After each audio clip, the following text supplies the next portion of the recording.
Hello, saya Chang Yi. Saya adalah pegawai yang menguruskan bahagian visa dan PAS.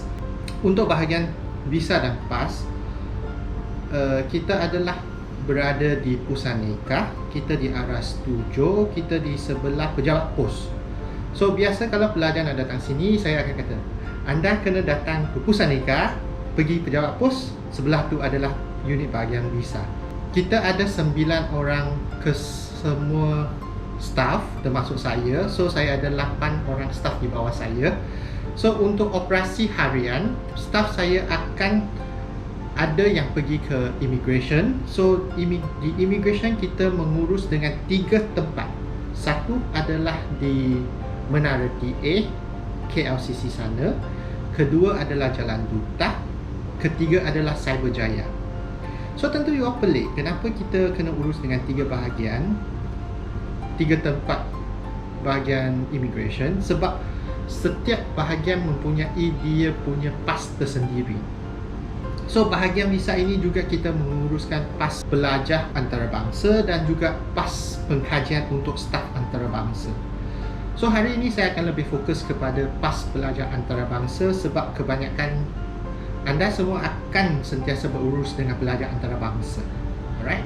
Bahagian ini kita hanya setiap hari akan buka daripada Isnin hingga Khamis 8.30 hingga 12.30 untuk operasi kaunter.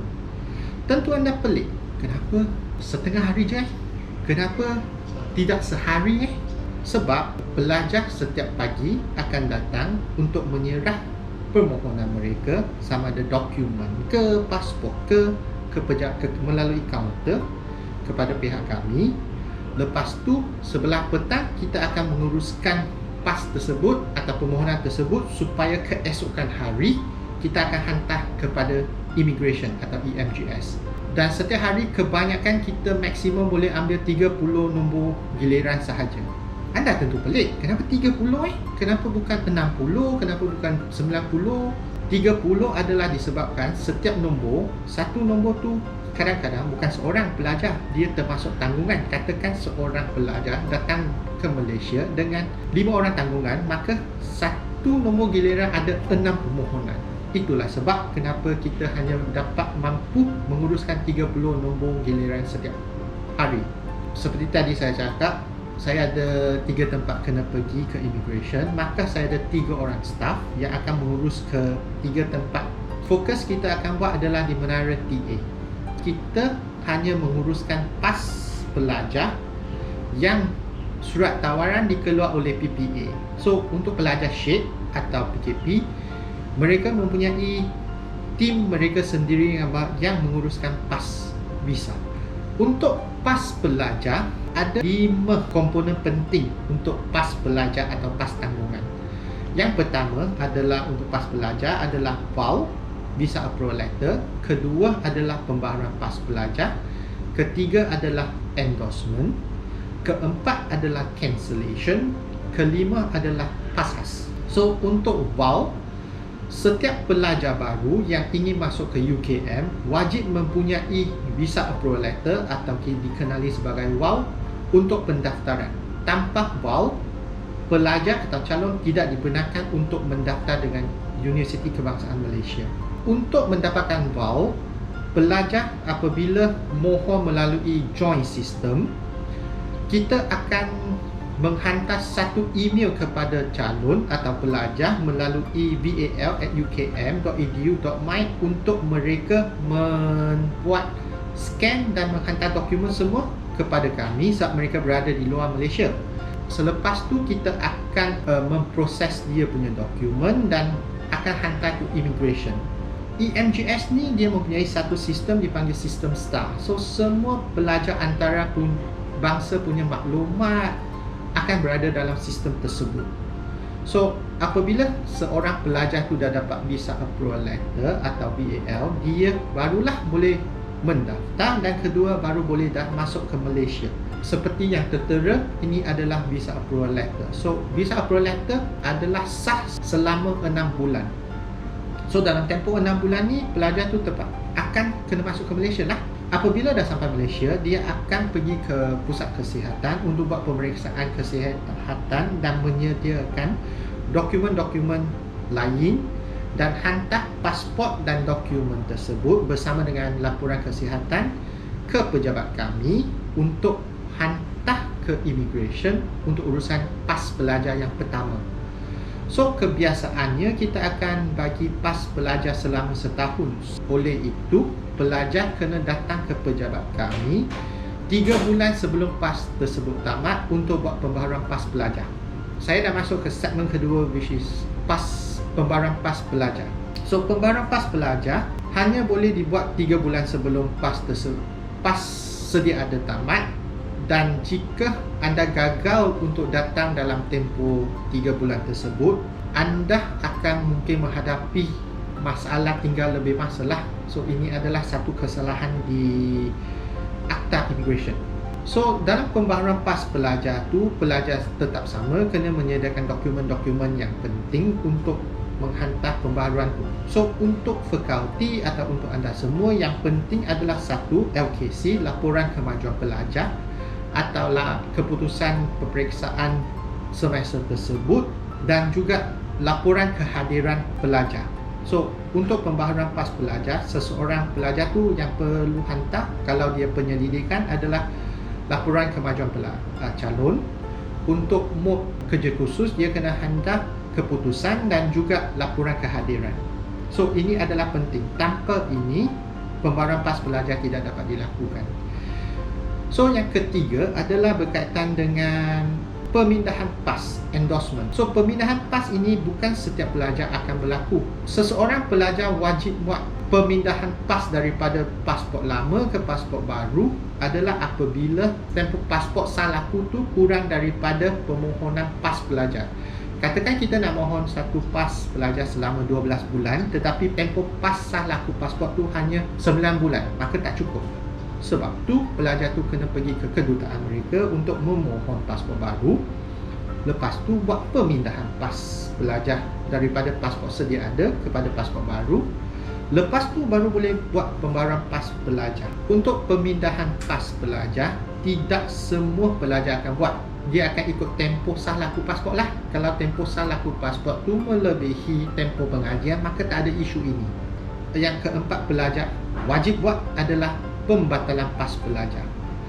Pembatalan PAS pelajar akan berlaku jika satu, pelajar tamat pengajian, tarik diri atau diberhentikan sebab gagal peperiksaan. Untuk pelajar dalam kategori ini, mereka harus membatalkan PAS pelajar sebelum mereka keluar daripada Malaysia. Jika mereka tidak buat sedemikian, mereka mungkin akan menghadapi masalah pada masa depan jika mereka membuat permohonan PAS di Malaysia. Ada satu lagi kategori yang sangat penting, mereka ingin menangguh pengajian. So, semasa ingin menangguh pengajian tu, pelajar tetap kena buat pembatalan PAS pelajar untuk keluar Malaysia.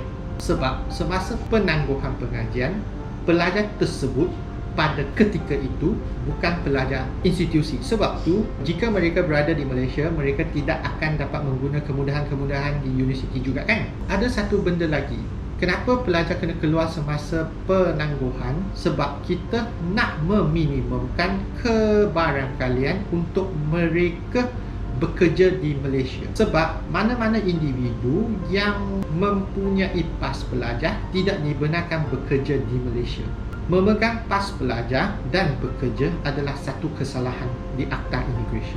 Kelima, pelajar yang buat tadi saya dah cakap adalah PAS-HAS. So, untuk PAS-HAS, katakan pelajar dah tak buat pembaharuan PAS kurang daripada 3 bulan dan PAS pelajar tersebut dah hampir tamat. So, untuk memastikan dia berada di Malaysia secara sah, dia akan memohon PAS-HAS. So, PAS-HAS bukan sesuatu kemestian, tetapi katakan PAS pelajar tersebut dah hampir tamat dan dia terpaksa menunggu kelulusan permohonan pembaharuan selanjutnya, maka dia kena mohon PAS-HAS. So, untuk mengelakkan PAS-HAS, seeloknya pelajar datang 3 bulan sebelum PAS pembaharuan tu tamat. Biasa pelajar antarabangsa juga suka membawa tanggungan. So untuk tanggungan, dia ada sedikit perbezaan berbanding dengan pelajar antarabangsa. Adalah PAS tanggungan dia tak ada visa approval letter, dia tak ada VAL sebelum mereka tak masuk ke Malaysia. So untuk tanggungan masuk ke Malaysia, pelajar wajib mempunyai PAS pelajar dulu. Apabila pelajar mempunyai PAS pelajar, baru mereka boleh menjemput tanggungan mereka masuk ke Malaysia dan memohon PAS tanggungan bawah pelajar. Siapa adalah tanggungan kepada PAS pelajar? Kadang-kadang orang akan kata, boleh tak saya nak bawa saya punya kakak, abang? Tak boleh. Yang boleh menjadi tanggungan kepada pelajar adalah suami atau isteri, anak-anak, ibu atau ayah kepada pelajar sahaja. Tak bolehlah nak bawa ibu mertua, bapa mertua. Mereka boleh masuk sebagai pelancong tetapi tidak boleh memohon PAS tanggungan. Orang biasa juga tanya, kalau saya mempunyai 2 orang isteri, boleh ke? Dia terpulang pada immigration. So, saya pernah ada kes pelajar bawa 2 orang isteri, namun immigration minta seorang isteri sahaja yang boleh jadi tanggungan kepada pelajar. Ada kes macam ini juga.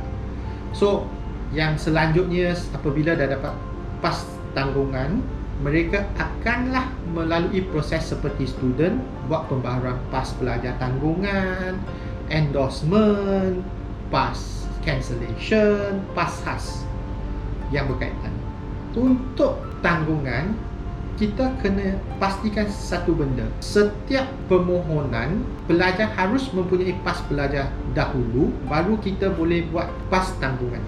Sebelum saya tamat, saya nak raise sedikit berkaitan tanggungjawab fakulti. So, untuk fakulti dan institut, apabila seseorang pelajar, katakan dia menukar pengajian khusus program, fakulti harus memaklum kepada pihak kami supaya kita akan memaklum kepada pelajar untuk buat pertukaran PAS pelajar. Sebab dalam PAS pelajar, setiap PAS pelajar dia mempunyai nama program. So, apabila pelajar tukar program, dia kena tukar PAS pelajar.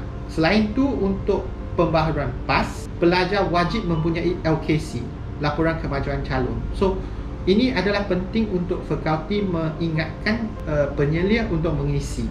So, itu sahaja. Jika anda mempunyai apa sebarang persoalan, anda boleh sentiasa menghubungi bahagian kami melalui isc@ukm.edu.my. Terima kasih.